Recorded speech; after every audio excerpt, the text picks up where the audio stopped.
Ya, malam ini kita belajar pelajaran yang saya beri judul bahaya penuh. Nah, mengapa pelajaran ini jadi penting? Kenapa saya katakan penting? Karena ternyata sebenarnya eh, pelajaran ini adalah menjadi jawaban dari pergumulan saya, dari pertanyaan saya selama ini. Mengapa saya bertanya? Mengapa saya bergumul? Pertanyaannya adalah, mengapa orang yang pernah penuh dengan roh di masa lalu kok tidak berlanjut menjadi terus penuh gitu. Minggu lalu kita sudah belajar ada 3 hal: kesombongan daging, kita tidak mau dikuasai roh, yang ketiga kita tidak mau mengenal Roh Kudus. Tapi malam ini kita akan belajar lebih dalam lagi bahwa mengapa orang yang pernah penuh tidak berlanjut penuh. Dan saya menemukan pertanyaan kedua bahwa mengapa kerinduan untuk terus penuh ternyata tidak membuat kita terus penuh. Setelah saya berdiskusi, setelah saya bicara dari hati ke hati dengan orang-orang yang pernah mengalami pengalaman dipenuhi oleh roh di masa lalu, di mana mereka mengalami hal-hal yang luar biasa, di mana Roh Kudus mulai mengerjakan hal-hal yang tidak mampu mereka kerjakan. Contohnya, berhenti dari kebiasaan buruk, di mana kita nggak perlu berjuang bersusah payah. Di titik itu akhirnya kita mengalami perubahan yang benar-benar luar biasa. Dan bukan hanya kita yang merasakan, tetapi orang-orang di sekitar kita melihat dan mengakuinya. Itu sebabnya ketika saya berdiskusi, berbincang-bincang dengan orang-orang yang pernah punya pengalaman pernah penuh, saya tanya ke mereka pertanyaan ini, Mas, mau nggak terus penuh? Nggak ada satupun yang bilang nggak mau. Semuanya ini sebenarnya punya kerinduan untuk terus penuh roh. Nah, masalahnya, pertanyaannya, mengapa kerinduan untuk kita terus penuh dengan Roh Kudus tidak membuat kita mengalami terus dipenuhi atau dikuasai Roh Kudus? Nah, saya mau ingatkan ini juga. Tentu selama 3 pelajaran ini kita belajar bahwa esensi kepenuhan Roh Kudus itu bukanlah berbahasa roh ternyata. Tetapi saat Roh Kudus menguasai dan mengendalikan kehidupan kita. Jadi kalau saudara mungkin baru mendengar teaching ini, saya sarankan untuk saudara mendengar pelajaran yang pertama, kedua, yaitu pernah penuh dan terus penuh. Karena saya sudah membahas ini. Jadi esensi kepenuhan Roh Kudus itu bukanlah saat kita berbahasa roh, tapi saat Roh Kudus menguasai dan mengendalikan kehidupan kita. Nah, selama 3 kali pelajaran ini tentu kita belajar dari Efesus pasal 5 ayat 18. Karena di dalam Efesus pasal 5 ayat 18 berkata, dan janganlah kamu mabuk oleh anggur, karena anggur menimbulkan hawa nafsu. Tetapi hendaklah kamu penuh dengan roh. Nah, kata kerja yang digunakan dalam bahasa Yunani yaitu hendaklah kamu penuh dengan roh, ternyata sebenarnya lebih tepatnya diterjemahkan, hendaklah kamu terus-menerus dipenuhi oleh roh. Nah, terjemahan bahasa Indonesia sehari-hari menerjemahkan bahwa janganlah kalian mabuk oleh anggur, sebab itu akan merusakkan kalian. Sebaliknya, hendaklah kalian dikuasai oleh Roh Allah. Betapa pentingnya kita hidup dalam kepenuhan Roh Kudus, bukan hanya di masa lalu tentunya, tetapi sampai hari ini kita terus benar mengalami kepenuhan di mana kita dikuasai Roh. Nah, sementara saya mempersiapkan materi ini, saya jadi ingat akan satu tokoh yang luar biasa yang sekarang sebenarnya masih hidup. Nah, nggak tahu saudara pernah mendengar atau pernah membaca kisah dari salah satu legenda misionaris yang luar biasa ini, namanya adalah Jackie Pullinger. Dia saat itu berusia 22 tahun. Bayangkan, seorang gadis berusia 22 tahun, dia adalah seorang misionaris Inggris, di mana dia mengalami panggilan Tuhan yang luar biasa, dan akhirnya dia belajar minta tuntunan Tuhan, kira-kira di mana sebenarnya dia akan Tuhan tempatkan atau utus. Nah, ternyata dia akhirnya dibawa oleh Tuhan ke Hong Kong. Makanya saya catat di sini, dia telah melayani di Hong Kong sejak tahun 1966. Dan ketika dia menginjakkan kakinya pertama kali di Hong Kong, tahukah saudara berapa modal uang yang dia miliki? Hanya $10. Bisa dibayangkan betapa nekatnya orang yang satu ini, Jackie Pullinger ini. Tapi dia benar-benar dikuasai oleh roh. Dia benar-benar dikuasai oleh kasih Allah yang luar biasa. Karena cintanya akan jiwa-jiwa itu benar-benar menguasai kehidupannya. Dan pelayanannya telah mengakibatkan setidaknya 500 pecandu narkoba pada saat itu diselamatkan dari kecanduan narkoba. Dia adalah pendiri dari Saint Stephen Society, dan rumah rehabilitasinya ini ternyata untuk memulihkan pecandu narkoba, pelacur, dan anggota geng. Dan pelayanannya pada Desember 2007 telah menyediakan rumah untuk 200 orang. Dan proses pemulihan tidak memberi mereka obat. Jadi ini bukan rehab yang memberi obat gitu. Tapi ternyata yang unik dari pelayanan dari Jackie Pullinger ini adalah proses pemulihannya ternyata tidak memberi mereka obat, tapi mereka dimasukkan ke dalam ruangan selama 10 hari. Nah, ini kan fenomenal banget ya. Dirawat oleh sekelompok mantan pecandu, dan apa yang terjadi? Dan mantan-mantan pecandu ini mendoakan sang pasien untuk mengalami pengalaman baptisan atau kepenuhan Roh Kudus. Dan ternyata nggak main-main, ini bukan kebetulan, 500 pecandu narkoba mengalami dibebaskan dari kecanduan narkoba hanya ketika orang tersebut mengalami kepenuhan Roh. Jadi, saya mau katakan kepada saudara bahwa betapa pentingnya kita menyadari bahwa sebenarnya kita tidak bisa hidup tanpa kepenuhan Roh. Karena kalau kita tidak hidup dalam kepenuhan Roh, kalau kita tidak dikuasai Roh, maka daginglah yang akan menguasai kita. Nah, sekarang saya akan masuk ke poin berikut ini. Bahwa sadarkah kita bahwa kepenuhan Roh Kudus itu bukanlah bentuk penjajahan Roh Kudus atas kehidupan orang percaya? Coba dengerin dulu ya, perhatikan dulu. Sadarkah saudara bahwa kepenuhan Roh Kudus itu bukanlah bentuk penjajahan Roh Kudus atas hidup orang percaya? Tentu kita belajar, kata dipenuhi oleh Roh itu artinya dikuasai oleh Roh. Saya ulang ya, kata dipenuhi oleh Roh itu berarti dikuasai oleh Roh. Nah, saudara perlu paham, kalau toh kita dikuasai oleh Roh, itu bukan bentuk penjajahan Roh Kudus. Karena ada banyak orang percaya berpikir bahwa Roh Kudus itu ingin menguasai dan hadir seperti penjajah dalam hidup kita yang memaksakan kehendaknya. Saudara perlu paham bahwa itu sebenarnya hal yang salah. Lihat ini, saudara. Definisi penjajahan menurut saya, menurut pendapat saya, penjajahan itu definisinya apa sih? Pemanfaatan dan pemaksaan kehendak pihak yang lebih kuat menindas pihak yang lebih lemah. Indonesia pernah mengalami dijajah oleh Belanda, dijajah oleh Portugis, dijajah oleh Jepang. Di mana penjajahan itu tujuannya adalah memanfaatkan, mengeruk kekayaan alam Indonesia. Penjajah-penjajah tersebut memanfaatkan kekayaan Indonesia. Itu sebabnya apa yang terjadi? Pemaksaan kehendak terjadi. Kenapa mereka bisa menjajah kita? Karena mereka pihak yang lebih kuat. Di mana mereka menindas kita pada saat itu sebagai pihak yang lebih lemah. Nggak ada. Orang itu dijajah sama pihak yang lebih lemah. Pasti orang itu dijajah sama pihak yang lebih kuat. Nah, saya perlu clearkan dulu bahwa kepenuhan Roh Kudus itu bukanlah bentuk penjajahan Roh Kudus, di mana dia ingin menguasai kita, di mana dia ingin memaksakan kehendaknya dalam kehidupan kita. Bukan itu makna dari dikuasai atau dipenuhi oleh Roh. Nah, saya sudah singgung dalam pelajaran yang lalu, bahwa pengalaman kepenuhan Roh Kudus di awal kehidupan kita, di mana kita pernah mendengar kesaksian-kesaksian di pertemuan pertama bahwa ada 2 orang yang saya muridkan di mana mereka mengalami kepenuhan Roh dan mengalami perubahan hidup yang luar biasa. Nah, kita perlu pahami bahwa pengalaman kepenuhan di awal itu seperti demo produk ya, atau apa? Food sample. Jadi saya perlu ulang sekali lagi bahwa pengalaman kepenuhan Roh Kudus di awal kehidupan kita, yaitu perjalanan kita dengan Tuhan, di saat kita memutuskan kita lahir baru, berjalan dengan Tuhan, di titik itu kita mengalami kepenuhan Roh. Dan apa yang terjadi? Saudara perlu paham, itu seperti demo produk, atau seperti food sample. Maksudnya apa?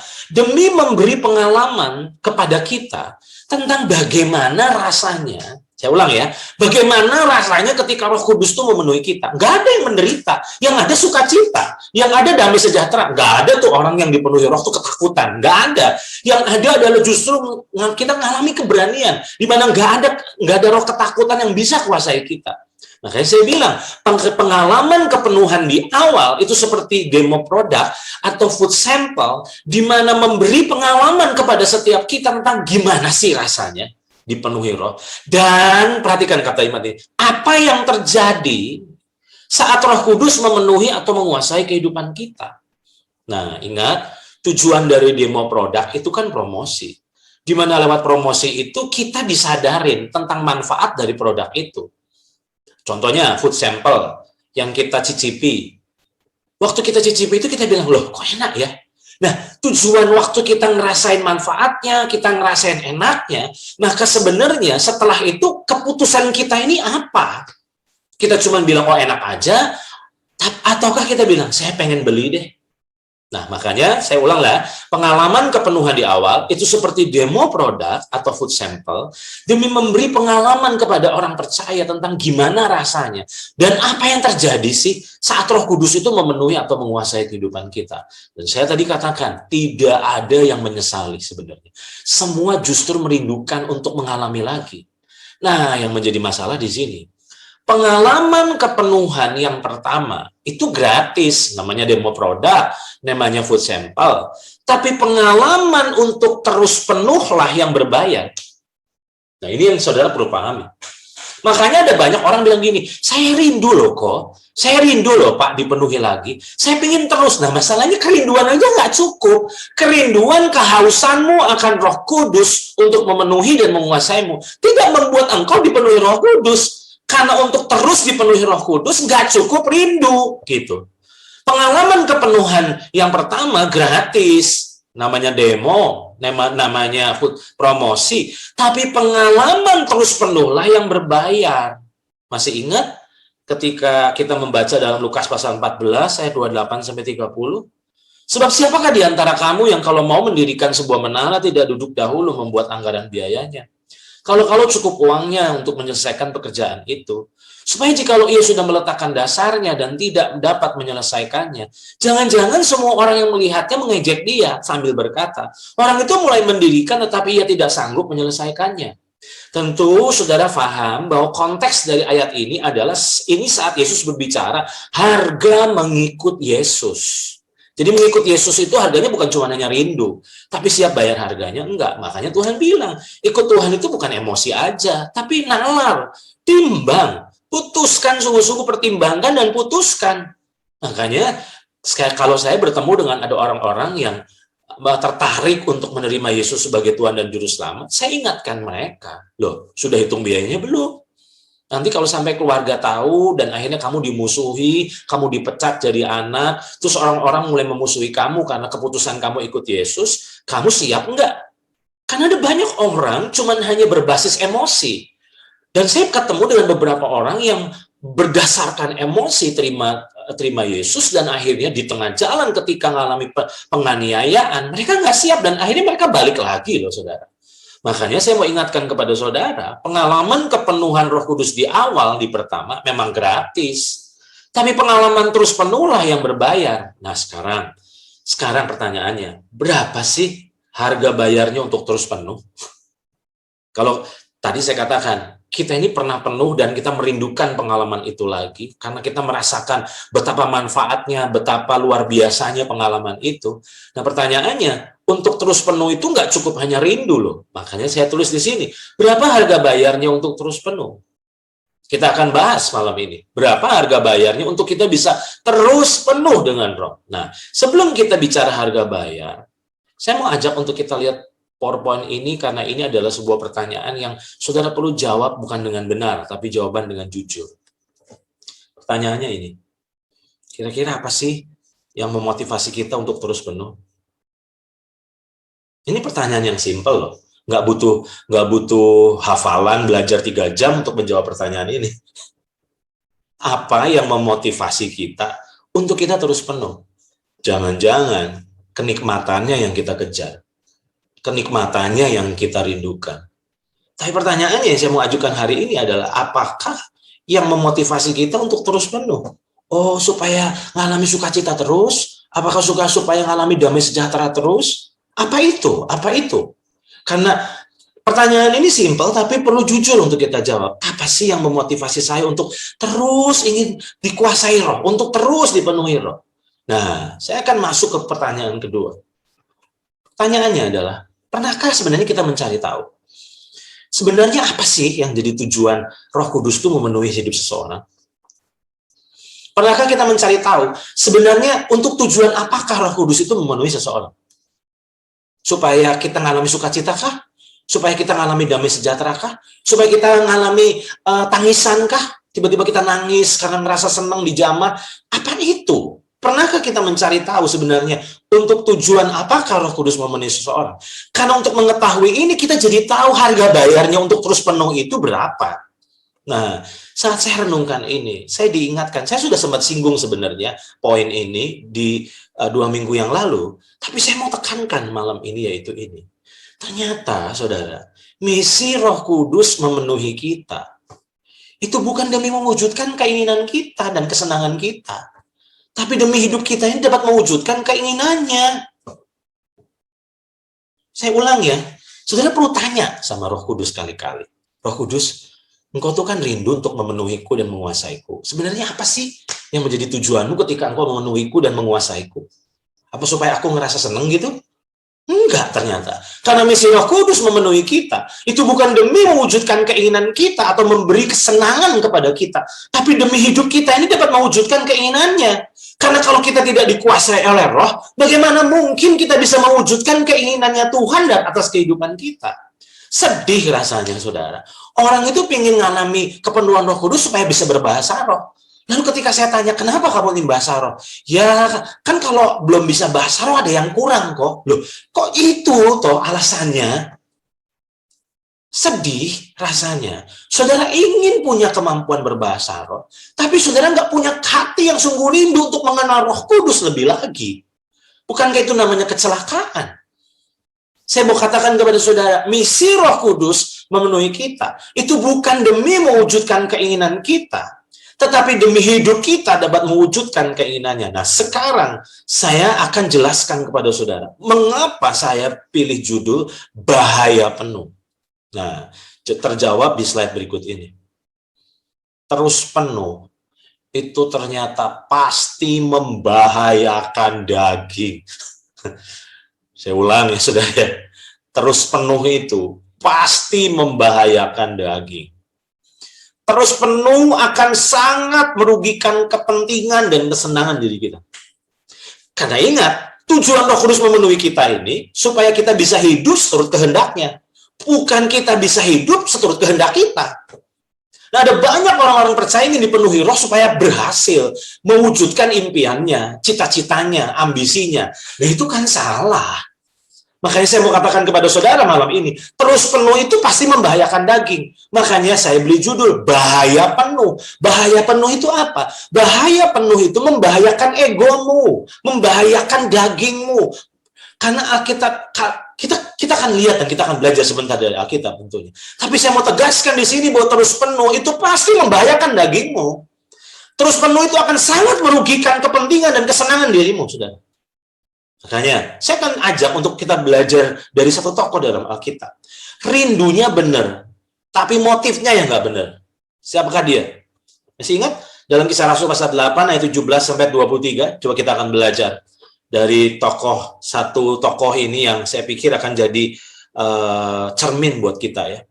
Kemudian keduanya menumpangkan tangan di atas mereka, lalu mereka menerima Roh Kudus. Ini Petrus dan Yohanes ya. Ketika Simon melihat bahwa pemberian Roh Kudus, ketika Simon melihat bahwa pemberian Roh Kudus terjadi karena rasul-rasul itu menumpangkan tangannya, ia menawarkan uang kepada mereka serta berkata, berikanlah juga kepadaku kuasa itu, supaya jika aku menumpangkan tanganku di atas seseorang, ia boleh menerima Roh Kudus. Nah, pertanyaan saya, apa yang salah dengan kerinduan orang ini? Kan mulia kan? Dia melihat Petrus numpangin tangan atas kehidupan beberapa orang dan orang itu penuh roh. Lalu Simon ini tertarik. Simon ini bilang, aduh kok asik ya. Saya pengen supaya setiap kali saya ingin supaya setiap kali saya tumpang tangan atas orang itu juga bisa menerima Roh Kudus. Sampai dia rela bayar loh, saudara. Ini kan berarti sungguh-sungguh banget. Apakah kita punya keseriusan seperti Simon sampai kita rela bayar harganya loh, saudara. Dia sampai bilang, berikanlah juga kepadaku kuasa itu, menawarkan sejumlah uang kepada Petrus. Tetapi coba perhatikan ayat 20. Tetapi Petrus berkata kepada Simon ini, Binasalah kiranya uangmu itu bersama dengan engkau. Karena engkau menyangka bahwa engkau dapat membeli karunia Allah dengan uang. Perhatikan ayat 21. Tidak ada bagian atau hakmu dalam perkara ini. Perkara itu apa sih? Di mana mendoakan orang untuk mengalami Roh Kudus. Sebab, perhatikan ayat ini, hatimu tidak lurus di hadapan Allah. Jadi kerinduannya kelihatannya baik, kelihatannya mulia banget nih orang. Tapi ternyata Petrus itu bisa melihat kedalaman motif dari orang ini untuk bisa mengalami kuasa itu loh, saudara. Makanya dia tegur, dikonfrontasi oleh Petrus. Tidak ada bagian atau hakmu dalam perkara ini, sebab hatimu tidak lurus di hadapan Allah. Jadi bertobatlah dari kejahatanmu ini dan berdoalah kepada Tuhan supaya mengampuni niat hatimu ini. Sebab kulihat bahwa hatimu telah seperti empedu yang pahit dan terjerat dalam kejahatan. Jangan-jangan kalau ada banyak orang nggak bisa terus penuh hari-hari ini, kan motif hati kita yang benar-benar nggak lurus di hadapan Tuhan. Nah, pertanyaan saya, kenapa sih Simon itu punya kerinduan seperti ini dan ternyata kerinduannya itu tidak semulia kelihatannya? Nah, kita perlu mundur. Tadi kan kita belajar dari Kisah Rasul 8 ayat 17 sampai 23. Nah, kita perlu mundur. Kita perlu cari tahu background Simon itu siapa sih sebenarnya? Simon ini siapa? Kisah Rasul pasal 8 ayat 9 sampai 13. Coba perhatikan ini. Kisah Rasul pasal 8 ayat 9 sampai 13. Seorang yang bernama Simon telah sejak dahulu melakukan sihir di kota itu dan mentakjubkan rakyat Samaria serta berlagak seolah-olah ia seorang yang sangat penting. Oh, ternyata ini dukun, saudara. Semua orang besar kecil mengikuti dia dan berkata orang ini adalah kuasa Allah yang terkenal sebagai kuasa besar. Wah, jadi orang ini sakti nih, gitu.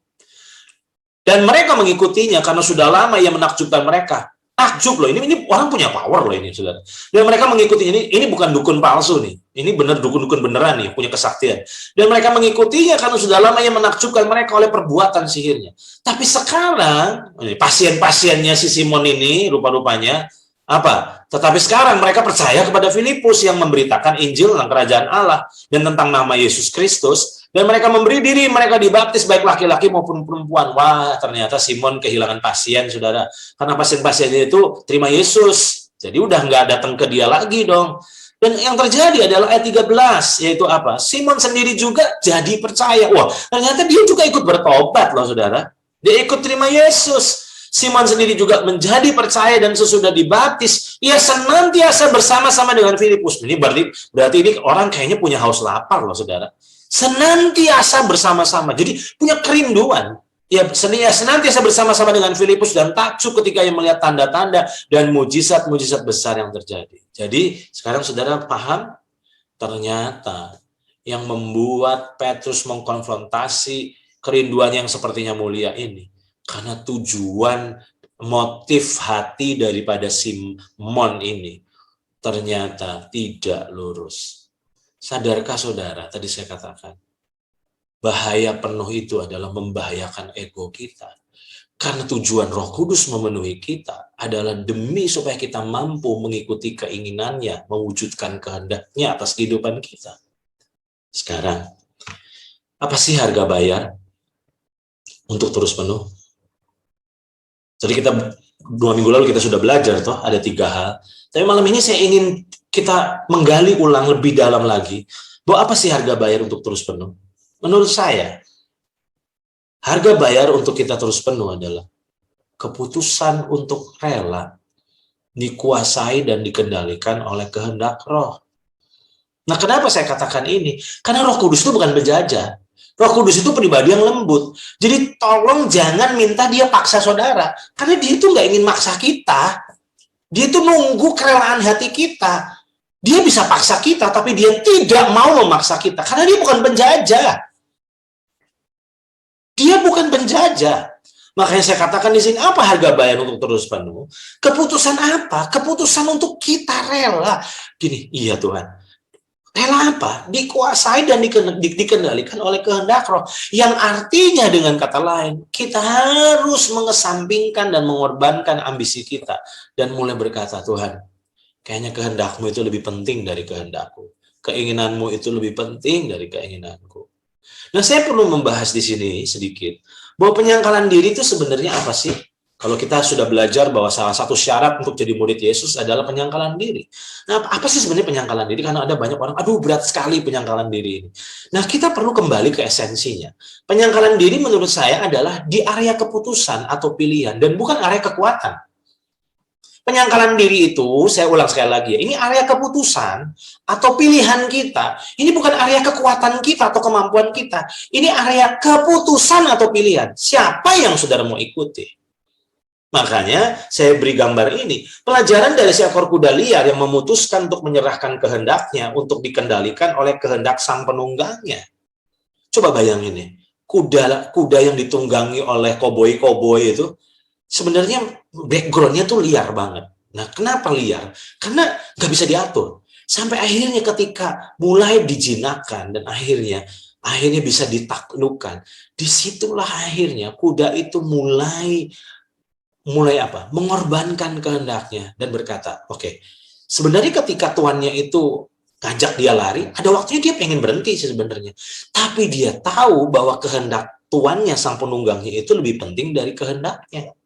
Hari ini, jangan-jangan yang membuat saudara rindu untuk terus dipenuhi roh. Karena saudara pernah dipenuhi roh di masa lalu dengan spektakuler. Dan sekarang kok kayaknya nggak bisa ya. Karena masalahnya di area ini. Kenapa? Kehendak saudara itu lebih kuat dari kehendak Tuhan masalahnya. Kehendak kita tuh lebih besar dari kehendak Tuhan, di mana kita punya keinginan yang luar biasa. Nah, saudara perlu pahami ini. Saya pernah membahas ini, bahwa saudara sadar nggak bahwa kehendak bebas itu ujian ketuhanan Yesus? Ya, saya setuju bahwa Tuhan itu menciptakan kita dengan kehendak bebas. Tapi apa yang kita lakukan dengan kehendak bebas, itu ujian ketuhanan Yesus dalam hidup kita loh. Saya setuju bahwa Tuhan menciptakan kita dengan kehendak bebas. Tapi kita sadar bahwa saat kita mengambil keputusan untuk menjadikan dia sebagai Tuhan, sebagai kurios dalam hidup kita, maka sebenarnya kehendaknya itu lebih penting dari kehendak kita. Nah, coba lihat poin ini. Saudara perlu renungkan ya. Kesabaran Tuhan itu dapat menjadi kerugian buat kita loh. Kita ini sangat mensyukuri kesabaran Tuhan. Saya ulang ya. Kita ini sangat-sangat mensyukuri kesabaran Tuhan. Bahkan kita memanfaatkan kesabaran Tuhan. Tapi kita lupa bahwa kesabaran Tuhan itu bisa bahaya. Karena kesabaran Tuhan itu dapat menjadi kerugian buat kita. Maksudnya apa sih kerugian buat kita? Karena waktu kita masih terus hidup dengan kehendak kita, ya Tuhan akan izinkan, Tuhan akan biarkan. Nah, kalau kita masih ngotot memperjuangkan kehendak kita, sebenarnya itu kerugian buat kita. Maksudnya kerugiannya apa? Kita kehabisan jatah waktu, saudara. Ya, waktu saudara berontak sama Tuhan, Tuhan pasti ampuni kok kalau saudara bertobat. Tapi ketika saudara ngaco, hidup semau sendiri, saudara tuh sedang ngabisin jatah waktu saudara. Dan disitulah sebenarnya itu adalah kerugian. Nah, sekarang saya akan masuk ke poin ini. Banyak orang percaya sedang memperjuangkan agenda pribadinya atau ambisi pribadinya, dan membutuhkan pertolongan Roh Kudus untuk mewujudkannya. Saya berdoa supaya setiap kita nggak sampai ke titik ini. Dan kalau kita sedang mewujudkan poin ini, harusnya kita bertobat malam ini. Banyak orang percaya sebenarnya sedang memperjuangkan agenda pribadinya atau ambisi pribadinya. Dan membutuhkan apa? Kita sadar kita kok kayaknya nggak bisa, nggak mampu. Kita butuh Tuhan kayaknya. Butuh apa? Butuh pertolongan dari Roh Kudus untuk mewujudkannya. Nah, saya mau katakan sama saudara, ingat, tujuan Roh Kudus memenuhi hidupmu adalah untuk supaya engkau bisa menghidupi keinginannya, bukan keinginanmu. Makanya waktu engkau berkata, Tuhan, penuhi aku rela, aku putuskan untuk kau menguasai hidupku. Dan saya mau katakan, saat itu, dagingmu itu pasti dirugikan. Dan pertanyaannya, siapkah kita? Galatia pasal 2 ayat 20 berkata, ini ayat terkenal banget. Paulus menyadari hal ini. Namun aku hidup, tetapi bukan lagi aku sendiri yang hidup, melainkan Kristus yang hidup di dalam aku. Paulus sadar, karena ini hidupnya Kristus, maka berarti hidupnya ini bukan lagi mewujudkan keinginannya, tapi keinginan Tuhan tentunya. Hari ini saya mau katakan kepada saudara, ingat, harga bayar untuk terus dipenuhi roh adalah apa? Adalah engkau berkata, Tuhan, aku putuskan untuk membiarkan engkau, mengizinkan engkau untuk menguasaiku. Makanya 2 minggu lalu saya membahas ini bahwa makna dipenuhi atau dikuasai roh adalah menyelaraskan kehendak diri dengan kehendak roh. Di mana yang terjadi adalah gini, akhirnya kita akan bertumbuh pada area ini. Aku mau apa yang Roh Kudus mau, aku suka apa yang Roh Kudus suka, aku cinta apa yang Roh Kudus cintai, dan aku benci apa yang Roh Kudus benci. Inilah keselarasan kita. Nah sayangnya bukan kita yang menyelaraskan dengan Tuhan, tapi kita ingin Tuhan yang menyelaraskan dengan kita. Padahal saya mau katakan kepada saudara, hari ini, coba koreksi. Kalau engkau belum lagi dipenuhi roh atau terus dipenuhi roh, jangan-jangan memang engkau sedang mewujudkan ambisimu, dan engkau sudah memanfaatkan Roh Kudus. Nah, di area ini saya perlu ingatkan kita bahwa minimnya pengenalan pribadi akan Tuhan. Ini penting sekali. Saya ulang ya.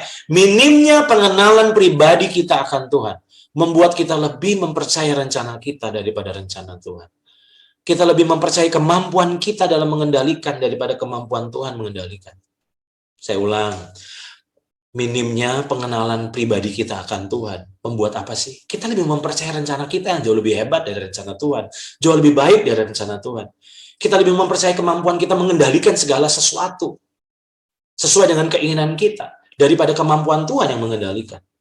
Saya sering katakan saat saya berbicara sama youth biasanya, saya akan ngomong begini. Sehebat-hebatnya rencanamu, jauh lebih hebat rencana Tuhan atas hidupmu. Dan saya katakan kepada mereka, adalah gini, kalau engkau tahu saja apa yang jadi rencananya atas kehidupanmu, maka saya berani jamin, engkau akan membuang rencanamu di tong sampah. Karena waktu kita compare rencana kita sama rencana Tuhan, kita jadi sadar, sebenarnya rencana Tuhan itu jauh lebih hebat daripada rencana kita. Nah, kalau kita masih ngotot rencana kita yang lebih baik dari rencana Tuhan, ya susah kita akan dipenuhi roh. Karena tujuan Roh Kudus memenuhi kita, itu bukan supaya kita bisa mewujudkan keinginan kita, tapi supaya kita bisa hidup sesuai dengan keinginan Tuhan. Nah, saya akan ajak untuk kita belajar dari dua tokoh, yaitu yang pertama, kita belajar dari diri Petrus. Petrus adalah salah satu contoh orang yang terus penuh loh, saudara. Apa sih rahasianya?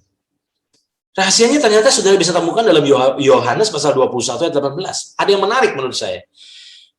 Ini Yesus berkata kepada Petrus, aku berkata kepadamu, sesungguhnya ketika engkau masih muda, engkau mengikat pinggangmu sendiri dan engkau berjalan kemana saja kau kehendaki.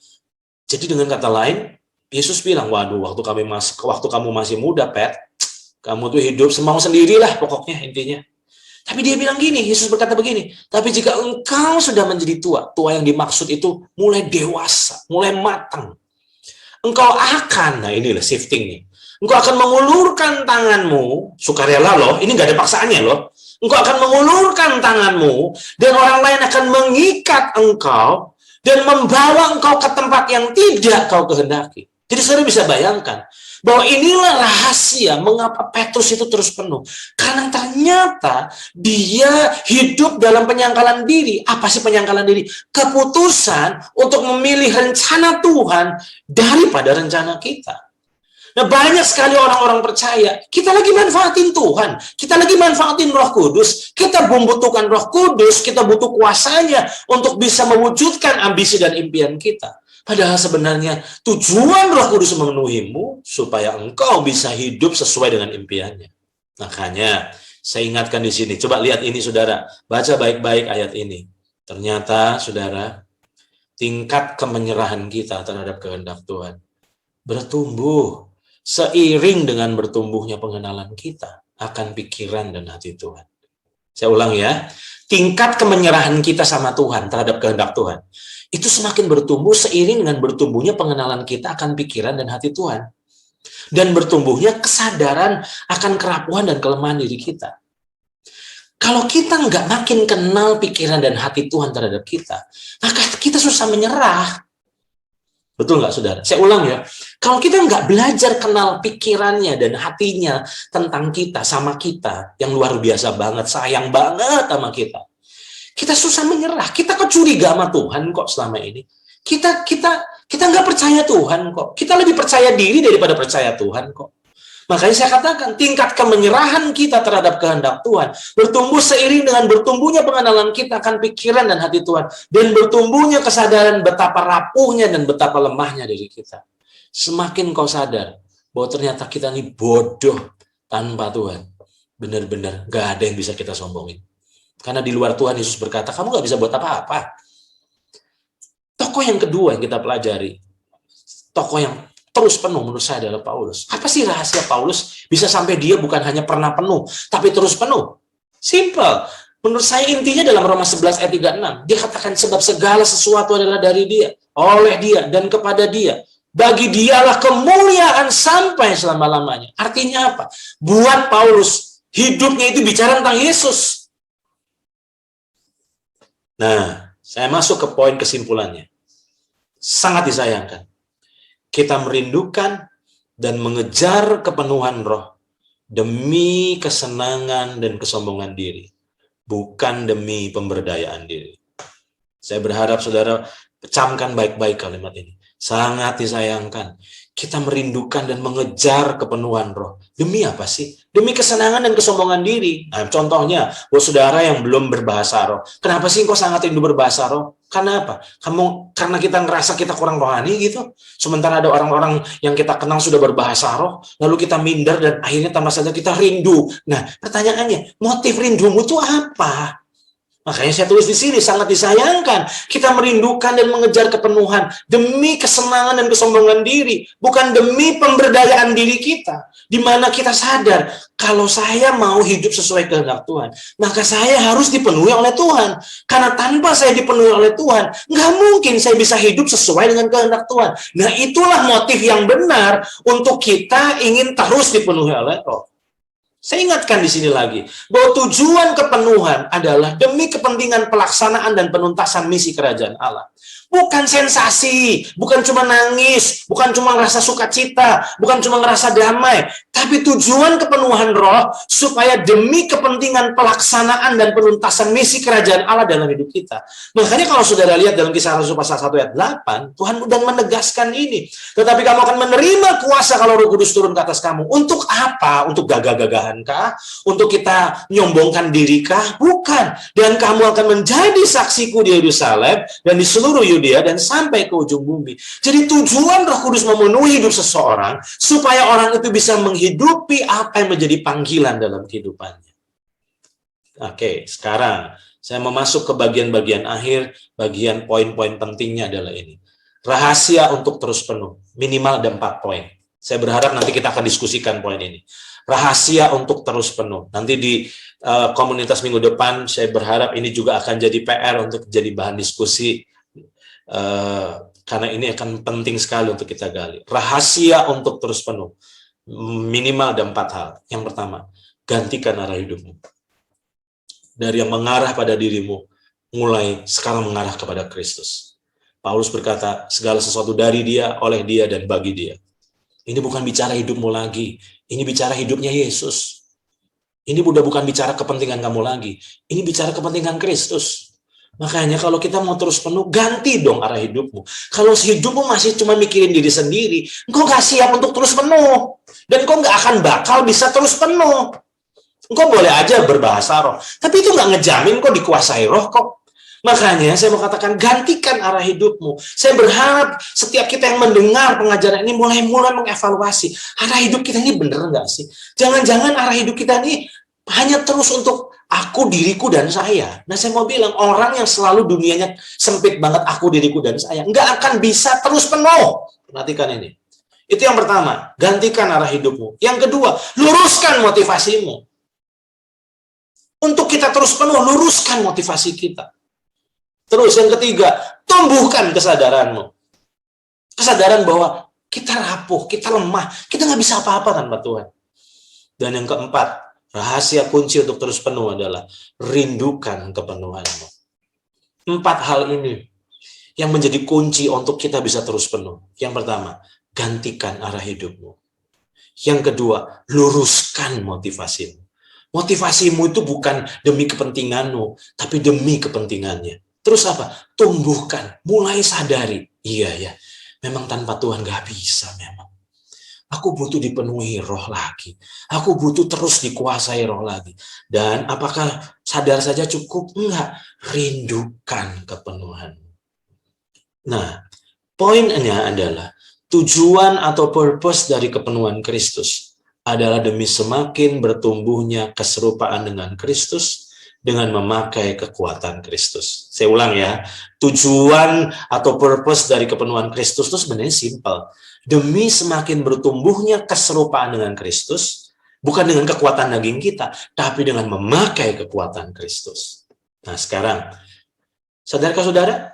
Tujuan kepenuhan Kristus itu tidak demi membuat nama kita terkenal, tapi demi membuat namanya dikenal dan terkenal. Saya ulang. Saudara sadar, seharusnya tujuan kita rindu terus berkata, Roh Kudus penuhi aku, tiap hari kuasai aku. Itu bukan membuat nama kita jadi terkenal, tapi demi membuat namanya, nama Yesus itu semakin dikenal dan terkenal. Nah saat saya merenungkan ini, saya diingatkan contoh simpel banget loh saudara, yaitu ini. Lihat ini saudara. Saudara pernah nggak belajar dari Alkitab, khususnya Perjanjian Baru, 4 Injil? Apa sih pelajaran beberapa tokoh di Alkitab yang namanya tidak disebut? Cuman perempuan, contohnya gitu. Apa sih? Kok namanya nggak disebut gitu? Harusnya kan disebutkan lebih keren gitu. Tapi ketika Roh Kudus singkatkannya, saya jadi sadar. Kenapa ada beberapa tokoh di Alkitab yang namanya sengaja tidak disebut? Karena ternyata yang Roh Kudus sadarkan saya adalah, bukankah nama Yesus itu lebih penting dari nama kita? Selama nama kita lebih penting dari nama Yesus, saudara nggak siap terus dipenuhi Roh. Saya ulang ya, saudara. Selama namamu itu lebih penting dari nama Yesus, engkau belum siap dan engkau nggak siap untuk terus dipenuhi Roh. Kesimpulan saya, seorang yang self-centered mustahil dapat terus dipenuhi Roh. Karena saat kita Christ-center lah, berpusat pada Kristus lah, yang membuat kita siap terus dipenuhi oleh Roh. Jadi kalau saudara berkata, dulu kok saya penuh Roh, kok sekarang saya belum bisa ya? Masalahnya gini, dia bukan penjajah hidupmu. Dia butuh izin, dia butuh keputusan, dia butuh kerelaanmu untuk dikendalikan dan dikuasai.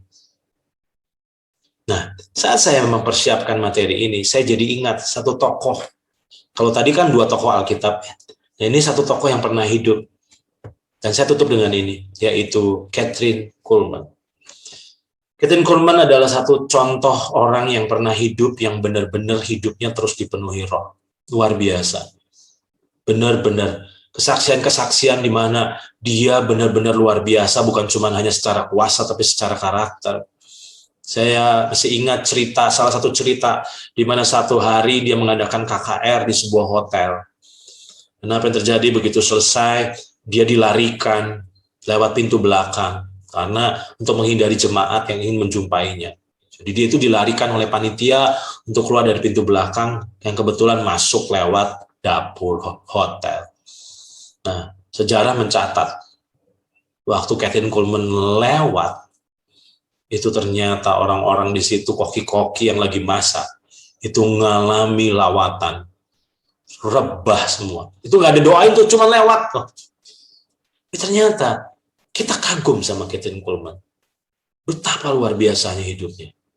Tapi ternyata kalau kita baca biografinya, dia pernah tersandung loh saudara. Dia pernah jatuh cinta dengan seorang pria duda yang menceraikan istrinya. Lalu akhirnya Kathryn Kuhlman jatuh cinta dan akhirnya menikah dengan pria ini. Dan saudara bisa temukan dalam biografinya.